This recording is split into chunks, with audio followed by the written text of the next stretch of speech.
بسم اللہ الرحمن الرحیم۔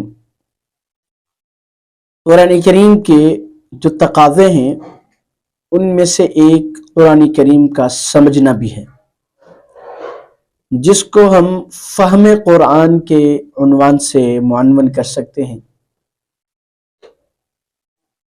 قرآن کریم کا سمجھنا، چونکہ قرآن کریم اللہ پاک کی وہ آخری کتاب ہے جو جناب رسول اللہ صلی اللہ تعالی علیہ وسلم پر اتری۔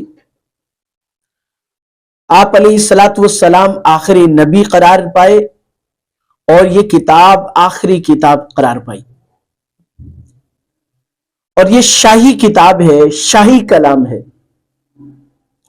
تو اس لیے قرآن کریم ایمانیات، اقتصادیات، معاشیات، غرض تمام انسانی علوم پر جو اصول ہیں مشتمل، قرآن کریم ان سب کی نشاندہی کرتا ہے۔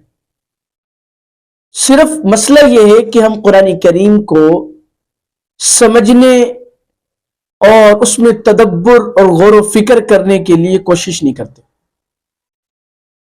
تو اس لیے آج کی اس گفتگو میں آپ سے عرض کروں گا کہ ہمیں قرآن کریم کو سمجھنا چاہیے، پہلی بات، اس کو ہر ذی عقل مانتا ہے۔ اگلی بات جو ہے وہ یہ ہے کہ قرآن کریم کو کیسے سمجھا جائے۔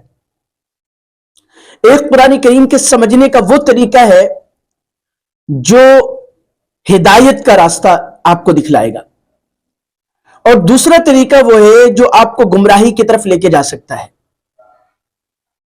اور یہی وجہ ہے کہ قرآن پاک کے سمجھنے کی بدولت کچھ اقوام گمراہ ہوئی، افراد گمراہ ہوئے، اور کچھ بلکہ اکثر ہدایت پر آئے۔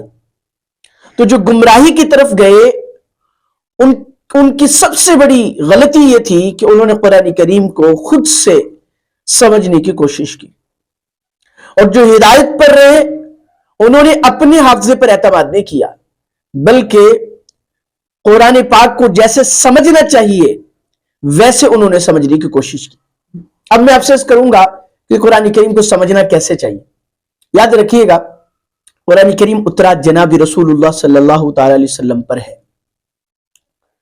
اور قرآن کریم کو سمجھانے کا فریضہ بھی اللہ نے اپنے نبی کو دیا، لِتُبَيِّنَ لِلنَّاسِ مَا نُزِّلَ إِلَيْهِمْ، فرمایا کہ تاکہ آپ بیان کریں لوگوں کے لیے جو ان کی طرف نازل کیا گیا، کھول کھول کر، تفصیل کے ساتھ۔ تو قرآن کریم کو سمجھنا اگر ہم صحیح طریقے سے چاہتے ہیں تو ہمیں مفسر اول یعنی جناب رسول اللہ صلی اللہ علیہ وسلم کی تفصیلات اور تدبر کو دیکھنا ہوگا کہ قرآن کریم کو آپ علیہ الصلوۃ والسلام نے کیسے وضاحت کے ساتھ بیان کیا، قرآن کریم کی تشریح کیسے بیان کی۔ سفید اور سیاہ دھاگے کا ذکر قرآن کریم میں آیا، لیکن اس کی وضاحت حالانکہ عربی تھے جناب رسول اللہ صلی اللہ علیہ وسلم کو کرنا پڑی، اور تب جا کے صحابہ کو سمجھ آئی کہ سیاہ اور سفید دھاگے سے کیا مراد ہے۔ اس لیے قرآن کریم کو سمجھنے کے لیے ہمیں ضروری ہے کہ ہم آپ علیہ الصلوۃ والسلام کی تفصیلات، جنہیں حدیث سے معنون کیا جاتا ہے کہ احادیث طیبہ، ان کے ذریعے سے ہمیں قرآن کریم سمجھ آئے گا اور ہدایت کا راستہ ہمیں دکھلائے گا۔ اگر ہم نے قرآن کریم کو اس طرح سمجھنے کی کوشش کی تو یقین کیجئے قرآن کریم شفا بنے گا ہمارے لیے۔ جیسے کہ قرآن کریم میں ذکر کیا گیا کہ یہ قرآن کریم کیا ہدایت ہے اور شفا ہے، تو شفا کب بنے گا؟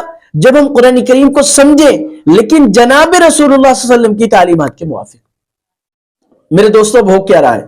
اب ہو یہ رہا ہے کہ ہر شخص تدبر میں، جو تدبر کی طرف آتے ہیں نا قرآن کریم میں اور فکر کی طرف، وہ اپنی رائے کو آپ علیہ الصلوۃ والسلام، صحابہ کرام، سلف صالحین، ان کی رائے کے مقابلے میں بہتر سمجھتے ہیں۔